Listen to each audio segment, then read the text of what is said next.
Okay, so guys, good afternoon. I am a person who is a Hindu, and that actually means that I'm from India, and my religion is Sanatan Dharma. Okay, so it's actually called as Sanatan Dharma, but many people call it as Hindu, so it's widely known as Hinduism.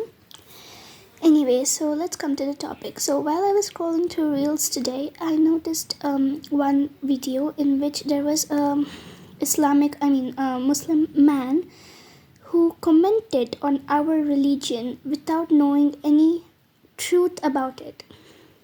So if you have a doubt, asking a question is completely acceptable. But commenting on another religion like that, it's really not fair. Okay, so this video is not against Islam or anything, not against that person as well.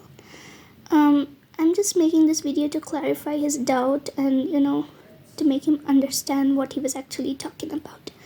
Okay, so first of all, he commented that in Hinduism there are more than one god. Some people believe that there are 10, other believe 300 or more than like 300,000, 10 million, like that.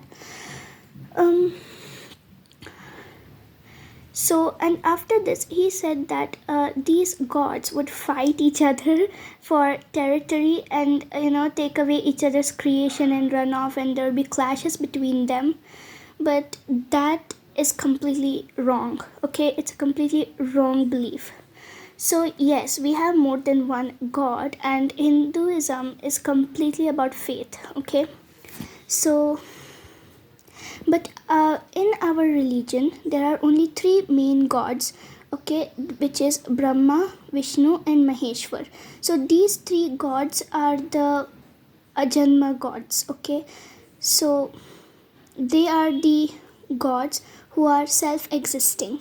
They were not created by anyone, okay. They are the self-existing gods, and they are indestructible as well. So after this, from these three gods, all the other gods have been created, okay. All the other millions of gods that we have are we can say incarnations of these gods, and not exactly incarnations, but they are created by these three gods, okay. And our Hindu system is like a hierarchy. There is a hierarchy system, okay. So there are many gods and goddesses which are each given their own duties and tasks to perform, which are neatly divided, okay. Like for example, we have a few gods dedicated to controlling our atmosphere and environment. We have the rain god, we have the sun god, we have the moon god. The moon god and sun god don't clash with each other about responsibilities, right? They So like that, all the million gods and goddesses that we have, all of them have their own equally distributed and finely divided tasks, and they never clash with each other, okay. Right, so all our goddesses have been assigned separate duties to perform on their own, and depending upon what our needs are, we can worship our respective gods and goddesses. Apart from that, on protecting our earth and our universe, and our world as a whole, we also have many other gods and goddesses. Like for example, we have our village goddess, which she is responsible for protecting our village, right? So how many villages do you think there are in India, right? There are many villages, and each village has a different goddess. See how we have more than a million gods and goddesses? So it's the exact same way, okay. And we have Indra, Lord Indra, who is the king of all the gods and goddesses. So all the other subordinate gods and goddesses are under the ruling of Lord Indra, who is under the command of our three supreme gods, which is Brahma, Vishnu, and Maheshwar, okay. So it's like that. So there is no way that there is a possibility that they could ever clash with each other, all right. Yeah, so this is how our Sanatan Dharma is.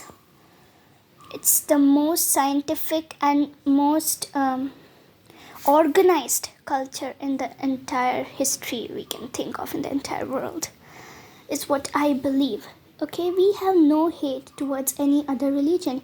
We are taught from a very young age that, Atiti Devo Bhava means our guests are to be treated like God by us. Okay, we should help others, we should protect our animals, and we cannot deny helping anyone. If we are able to help, then we must help them, whoever is in need. Charity is given a great amount of importance in our culture. We must be humble, we must be truthful. It's not easy to follow sanatana dharma if you're actually following it correctly. If you're true to your heart and you're following it correctly, there are a number of rules, and if you follow these rules, it will actually make you an ideal human being. Right? But it's very difficult, so many people in the modern age don't follow it. And without understanding the basics of our religion, the reasons for why we have certain rituals, without understanding the reason of this, and in our culture there is a completely explainable and true scientific explanation for each of the rituals we follow and customs we follow. So without knowing this, nobody should comment on other people's religion like this. Okay, so yeah, this is all I have to say about it today, but I will soon come up with newer videos to explain how our culture actually works, and many other fun facts about it which you people didn't know about. Jai Shri Krishna.